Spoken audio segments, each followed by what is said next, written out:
Imagine a runaway train hurling down a track towards 5 people. You stand at the switch. By pulling it, you can divert the train onto a side track where only one person is tied down. Do you flip the switch, sacrificing one life to save 5? This classic trolley problem tests whether you believe in the principle of the greater good or you hold that killing is always wrong. Now, imagine adding a twist. What if that one person on the side of the track has a different racial identity than the other 5? Would it change your decision? It might surprise you, but there's research that suggests that for many people, the answer is yes, and the way it changes depends heavily on one's political orientation. In other words, your moral choice in this scenario may not be guided by abstract ethics at all, but by tribal instincts about group identity.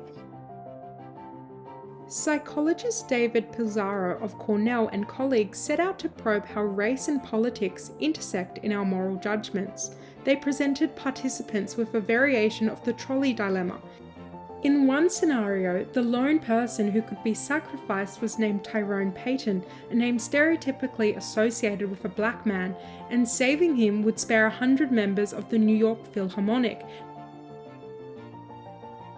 an audience assumed to be mostly white. In another scenario, the person to be sacrificed was Chip Ellsworth III, a name conjuring a white man of old American stock, and sparing him would save 100 members of the Harlem Jazz Orchestra, assumed to be mostly black. Crucially, nothing explicit was said about anyone's race. The names and group identities did the work implicitly. When confronted with these scenarios, participants' political leanings predicted their choices in striking ways. Self-identified liberals were far more willing to sacrifice Chip, the white character, to save the black orchestra than to sacrifice Tyrone to save the white orchestra. Conversely, conservatives showed the opposite, though weaker bias. They were more willing to sacrifice Tyrone than Chip. In effect, each group's moral utilitarianism, willingness to kill one to save many, was not applied neutrally, but selectively.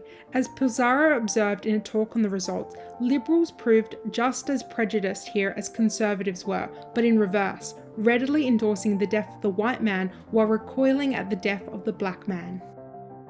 These findings demolished the notion that people, especially politically progressive people, apply moral principles in a colorblind or universal way. If one truly believed kill one to save 5 as an absolute ethical rule, it shouldn't matter who the 1 and the 5 are. Yet clearly it did matter.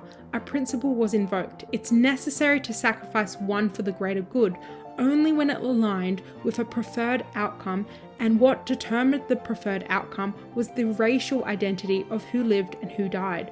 Pizarro interprets this as evidence that our lofty moral reasoning often works backwards. We arrive at a desired conclusion first, driven by emotional tribal loyalties, then retrofit a principle to justify it. As he put it, people aren't using these principles and then applying them. They arrive at a judgment and seek a principle. In this case, liberal judgment was apparently driven by an outgroup preference, a desire, perhaps unspoken, to protect the minority individual at the expense of the majority individual. Only after that instinctive judgment they reached for a convenient ethical rationale to defend sacrificing the white character.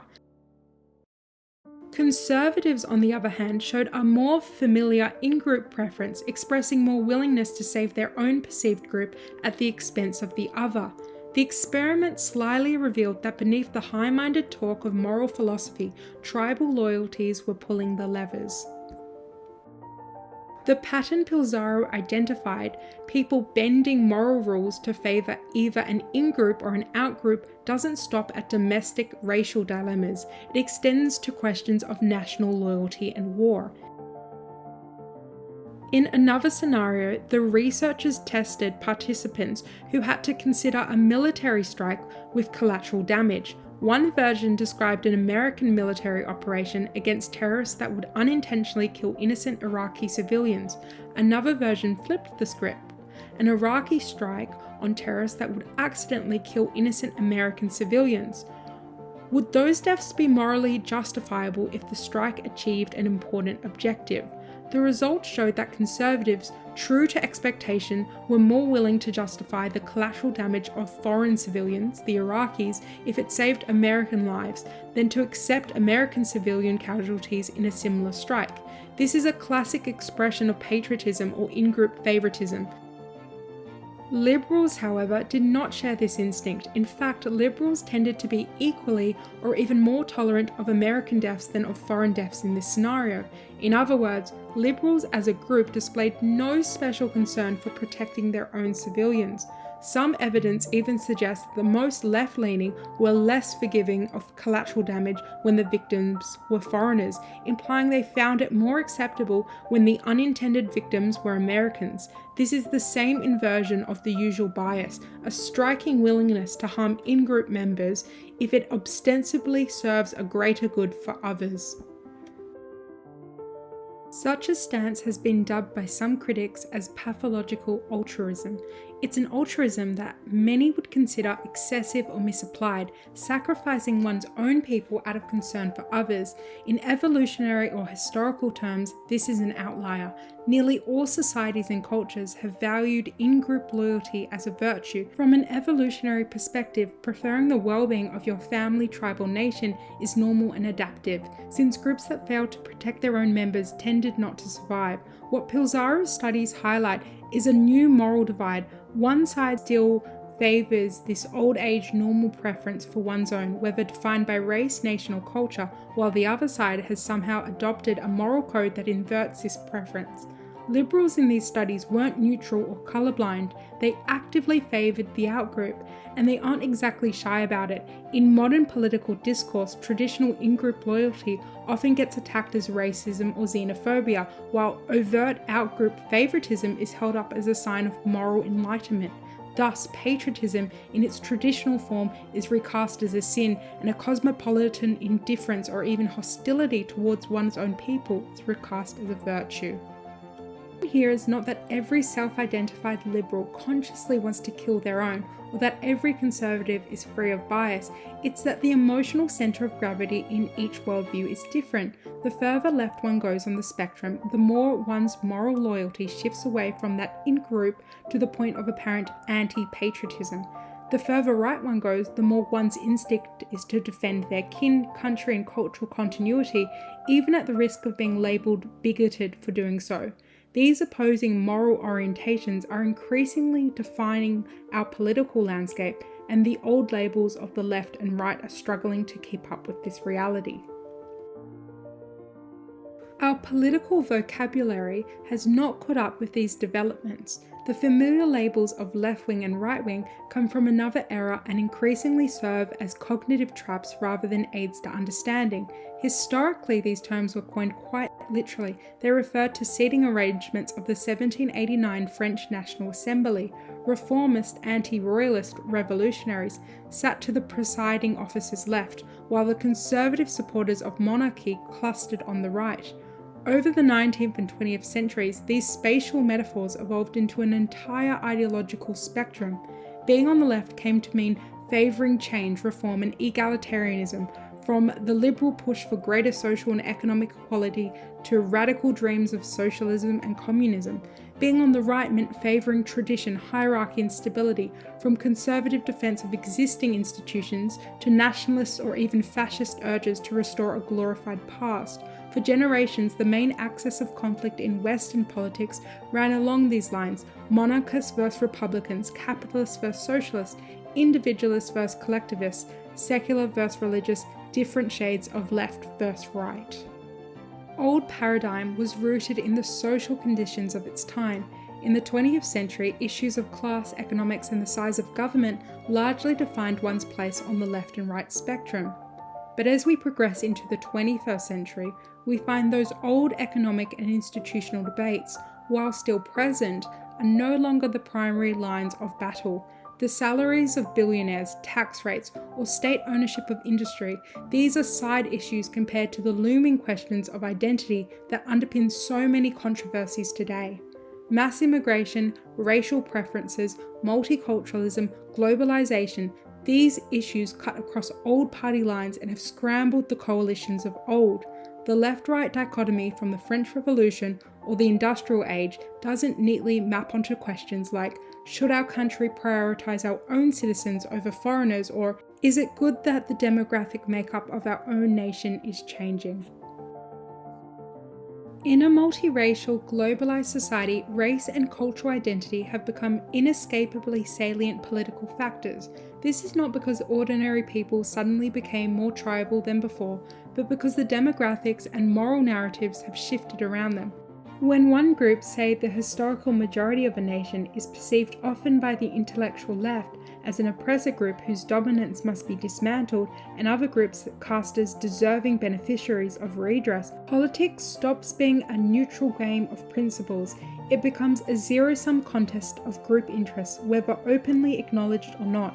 We see this in issue after issue. For example, policies on immigration and housing in Western countries often end up pitting the interests of working-class natives against those of newcomers. In East London, one study found that social housing rules based strictly on need tended to favour Bangladeshi immigrant families with their larger households over young local white British families, who then felt pushed out of their own communities. The researchers noted that the native white working-class residents were left seething with resentment at being leapfrogged by new arrivals. What might look on paper like an impartial, technocratic policy quickly takes on an ethnic dimension in practice. The tension between helping the other and helping our own is the quiet drumbeat beneath such debates, whether it's public housing allocation, job preferences, school admissions, or welfare and health access.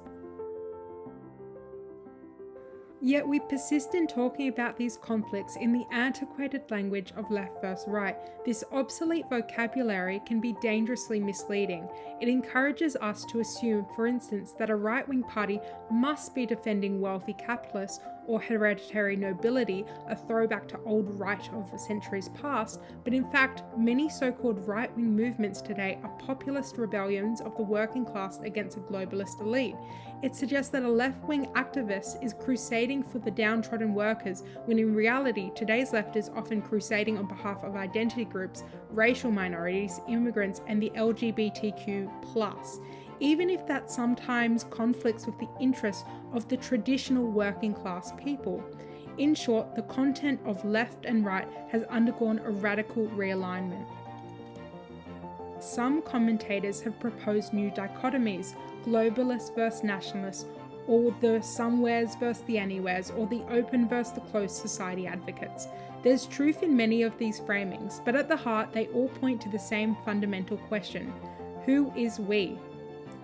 Who falls inside the circle of moral concern when tough choices must be made, and who falls outside of it? The classic trolley problem forced a choice about who lives and who dies. In a less dramatic way, even policy choice in a society asks who gains and who loses. Should a country prioritize its own citizens or humanity at large? Should the majority curb its own advantages to uplift the minorities, or should it look out for themselves? These are questions of loyalty and identity more than traditional policy. The left implicitly answers that we owe our loyalty to humanity as a whole, or at least to every other group besides the traditional powerful one. The right implicitly answers that charity begins at home, that we owe our first loyalty to our own people, however defined. It is increasingly clear that ethnocultural loyalty has become the defining marker of the new political spectrum. In today's parlance, the right wing is characterized not necessarily by devotion to king or laissez-faire economics, but by devotion to one's own people. In Western nations, this often means advocating for the interests of the historical European descendant majority. Meanwhile, the left-wing position is often characterized by a skepticism or even hostility towards the majority, frequently framing its decline as a moral necessity or simply a non-issue. If the left-wing position in extreme form is that it's either good or inconsequential for white Europeans to be demographically displaced in their own countries, then by necessity the right-wing position becomes to oppose that displacement and to preserve the cultural and demographic continuity of the nation. The right-wing instinct now is to stand by the native tradition and population, which is indeed a kind of tradition itself, arguably the most primal one. All other debates, taxes, healthcare, climate change, you name it, increasingly takes a backseat to this overarching divide. They still matter, but they are filtered through the lens of identity politics. Even discussions about, say, hiring foreign workers for tech jobs, quotas for refugees can't escape the gravitational pull of the identity question. Whose interests are we putting first? A person's stance on those tangential issues often correlates strongly with their stance on their core identity issue. This is why you might notice that those who take a hard line on limiting immigration, traditionally a right-wing position, often also favour policies that protect the national culture, while those who champion high immigration and diversity, a left-wing position, also push for policies that elevate minority representation and downplay the concerns of the majority. The surface issues differ, but the underlying value being tested is the same: in-group loyalty versus out-group altruism. Political language and categories must evolve to reflect this reality. Clinging to a 200-year-old label without recognizing their changed meaning can lead to dangerous confusion. It blinds us to what our opponents really believe, and even to what we ourselves really believe. Many voters have been perplexed in recent years when politicians or parties supposedly on the left start ignoring the working class economic pain, or when those on the right suddenly champion the working class but focus on immigration and national sovereignty. The confusion dissipates when you realize that the true axis of debate has shifted from class struggle to ethnocultural struggle, or one might say from economics to identity loyalty. We live in an age when moral loyalty to one's own nation or ethnic group has become a politicized, polarized choice rather than an assumed norm. On one side, we have a worldview that regards strong in-group loyalty as outdated at best or evil at worst, and thus elevates out-group concerns as a higher moral calling. On the other side, we have a worldview that sees in-group loyalty as natural and even noble, a continuation of the time-honoured duties to one's family and ancestors, now transposed to the scale of peoples and nations. This is the real debate underway, however uneasily it fits into the old left-right boxes. The problem is not just an academic thought experiment in a metaphorical sense, it is playing out in our societies. We're being forced onto new ethical tracks. Do we pull the lever that sacrifices tradition, heritage, and our own kin group in the name of a promised greater good for humanity? Or do we refuse and thereby, intentionally or not, preserve our own at some cost to the others? This is the uncomfortable question at the core of so many policy arguments today. It may not be framed this bluntly on cable news or in parliamentary debates, but it lurks under the surface of arguments about refugee quotas, affirmative action, diversity, equity and inclusion, mandates, historical guilt, and much, much more.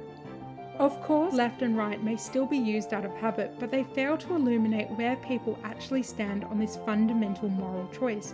It would be more transparent to speak in terms of particularism versus universalism, or nationalism versus globalism, or perhaps loyalty versus levelling. But until such terms become commonplace, we must at least clarify what we mean by left or right in 2025.